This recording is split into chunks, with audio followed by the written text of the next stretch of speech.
자, 민주당 소식으로 이야기를 이어가 볼까요? 자, 이재명 대표의 민주당이 포함된 이 야권, 국회에서만 강력한 게 아니죠. 민주당 내부에서도 이재명 1인 시스템 지금 아주 달리고 있습니다. 당원 당규 개정을 이야기해 볼 텐데요. 같은 야권 내에서도 이 부분에 대해서 맞춤형 당원 개정, 그러니까 이재명 대표만을 위한 개정이 아니냐는 비판은 계속 꾸준히 나오고 있죠. 이재명 대표가 대통령이 되는데 지지하고 꼭 돼야 된다는 생각을 갖지만은 이러한 위인설관식 소위 당론 당규 개정은 이재명 대표도 반대하고 있는데 구태여 추진할 필요 있느냐. 차라리 하지 않는 것이 좋다. 민주당에서 가장 예민한 조항 중에 하나인 것을 굳이 왜 손을 대나. 네. 지금 제가 볼 때는 이재명 대표에 맞서 싸울 유력한 대권 후보도 없어 보이는데 굳이 왜 이런 지적을 받나.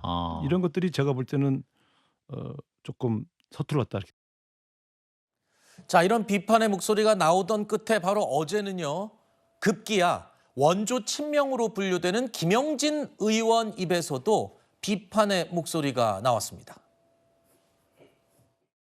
사회밭에서 신발 바꿔 신지 말고 굳이 오해를 살 일을 왜 하느냐는 거죠. 긴급한 사안들이 많은데 굳이 내무반에서 일을 가지고 논쟁을 하면서 내무반의 갈등을 키워가냐. 국회의장이 특정인이 선출됐다고 해서 임기응변으로 당원 당규를 임의적으로 개정하는 것 자체가 달콤한 사탕이라서 강성 당원들에게 좋을 것 같지만 그 강성 당원과 민주당 이재명 대표를 전체적으로 멍들게 할 수 있다.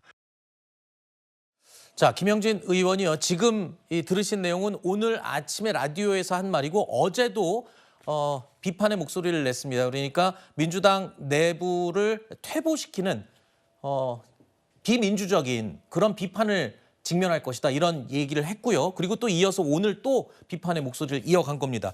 내부에서도 특히 친명으로 분류되는 의원 입에서도 저런 게 나온다면 글쎄요. 이거는 좀 의미 있게 받아들여야 되는 부분 아닌가요? 네, 맞습니다. 저도 이 방송에서도 제가 여러 차례 말씀드렸는데 일단은 그 의장 같은 경우는 국민의 대표이기 때문에 당원의 의견을 반영하기 적절하지 않다라고 저도 말씀드렸고 민주당의 구성원들도 그렇게 많이 생각들 하시는 거예요. 그리고 여러 가지 사실 당원 개정과 관련해 가지고 사실 의미가 별로 없는 겁니다. 왜냐하면 예를 들어 국민의힘처럼 친한과 친윤이 있었을 때 상대 세력이 어떤 걸 고치려고 하면 상대 세력이 손해를 보고 반발할 수 있지만 민주당은 사실 지금의 그런 구조가 아닌데 굳이 왜 이런 것들을 내무반에서 분란을 일으키는지 저도 조금 답답한 면이 있다 이런 말씀 드리겠습니다. 아니 지금 아까 김영진 의원이 그랬잖아요.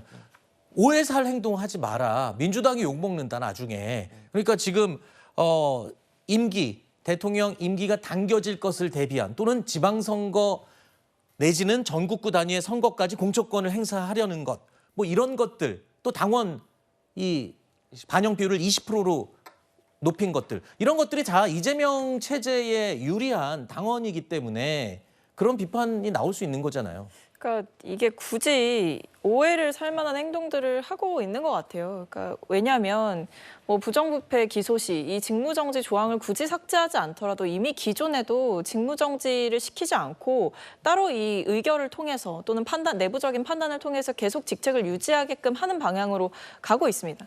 근데 굳이 이 조항을 삭제하고 그다음에 당대표의 사퇴 시한 조정 가능성을 내포하는 방식으로 이 당원을 이렇게 고치고 하는 것 자체는 특정인을 위해서 지금 당의 헌법과도 같은 조항들을 건드리고 있는 거 아니냐라는 비판에 직면하기 충분하고 제가 사실은 더 이해가 안 되고 좀 안타까운 것은 이재명 대표께서는 분명 이 본인이 오해를 살 수 있는 부분에 대해서 그 부분은 좀 빼자라고 얘기를 하셨단 말이에요. 그러니까 그 1년 전에 사퇴를 하고 이 부분에 대해서 굳이 논의를 촉발하고 굳이 좀 논쟁이 일어난다고 한다면 이거를 고칠 이유가 있냐라고 몇 차례 의사를 밝혔는데도 이게 강행이 됐다는 거죠. 네. 그리고 이제 중진들과의 의견 수렴을 대표께서 하셨을 때도 상당히 우려의 목소리가 많이 나왔다고 해요. 근데 굳이 그 의견 수렴을 거쳤는데도 불구하고 이런 의견들이 반영되지 않고 이렇게 당원이 고쳐지는 방식이 된 게 사실 국민들이나 중도층이 봤을 때는 그렇게 좋은 모습은 아니다. 그런 점에서 좀 아쉽습니다. 박성미 최고위원이나 강성필 부위원장 같이 합리적인 분들이 민주당에 있다는 것이 다행스럽다는 생각이 듭니다.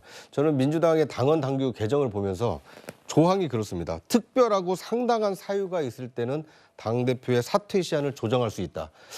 지금 윤석열 대통령의 임기는 3년 조금 안 남았습니다. 그리고 이 차기 대선까지 그 정도의 기간이 남았는데 앞으로 특별하고 상당한 사유, 뭐 탄핵이라든지 개헌이라든지 이런 사유를 주도하려고 하는 이 강성 지지층과 그렇게 해서는 안 된다라고 하는 이 합리적인 세력이 민주당 내에 공존하고 있기 때문에 저런 논란이 시작되고 있는 것이 아닌가. 뭐 그럼에도 불구하고 결론은 내려졌습니다. 특별하고 상당한 사유가 만약 만들어진다라면 이재명 대표의 이 차기 대선에 출마하는 걸림돌이 이미 제거가 됐다. 뭐 이렇게 볼 수 있을 것 같습니다. 알겠습니다.